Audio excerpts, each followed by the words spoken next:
Christmas के हवाले से तैयारियां अरूज पर हैं। मसीह बिरादरी सांता क्लास के मलबूसात, क्रिसमस केक, क्रिसमस ट्री, घंटियां, बरकी कुमकुमों से सजे सितारे और तोहफे की खरीदारी में मसरूफ नजर आई। मसीह बिरादरी क्रिसमस का त्यौहार 25 दिसंबर को मनाती है, जिसे हजरत ईसा अलैहिस्सलाम की विलादत की मुनासबत से खुशी के त्यौहार के तौर पर मनाया जाता है। मसीह बिरादरी का कहना है कि क्रिसमस मोहब्बत और अमन का पैगाम देता है। गरीबों के घरों में जाते थे और वो देखते थे कि यार इनके पास कुछ खाने को है या पहनने को कुछ है या नहीं है, तो उसके मुताबिक जो है ना फिर ये इन्होंने क्या करा था, ये लोगों के यहाँ गिफ्ट दे के आते थे, उनको गिफ्ट देते थे ताकि ये अपने क्रिसमस जो आती है, त्यौहार आते हैं खुशी के, वो अच्छे तरीके से मना सकें। जो जीसस हैं वो 25 दिसंबर को पैदा हुए, इसलिए हम लोग इनके मनाते क्रिसमस।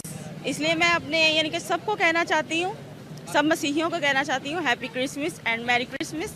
मसीह बिरादरी ने गिरजा घरों और मसीही बस्तियों की तज़ीनो आराइश के लिए बाजारों का रुख कर लिया। कोई क्रिसमस ट्री खरीद रहा है तो कोई सांता क्लास ड्रेस खरीदने में मसरूफ नजर आया। मसीह बिरादरी का कहना है कि क्रिसमस का त्यौहार अपनी खुशियों में गरीबों और बेसहारा लोगों को शामिल करने का दर्स देता है। इससे पहले कि हम क्रिसमस सेलिब्रेट करें, हमें उन फैमिलीज को सपोर्ट करना चाहिए जो इस वक्त अफोर्ड नहीं कर सकती हैं। मसीहत में क्रिसमस फादर यानी कि सांता क्लास को बड़ी अहमियत हासिल है और बच्चों में भी सांता क्लास निहायत मकबूल है। सांता क्लास का बच्चों और बड़ों को तोहफे देना कदीम रवायत है। क्रिसमस के हवाले से इबादत गाहों और मसीही बस्तियों को क्रिसमस ट्री, घंटियां और बरकी कुमकुमों से सजाने का काम भी शुरू कर दिया गया है। कैमरामैन सलमान अहमद के साथ जावेद कायम खानी, वक्त न्यूज़, कराची।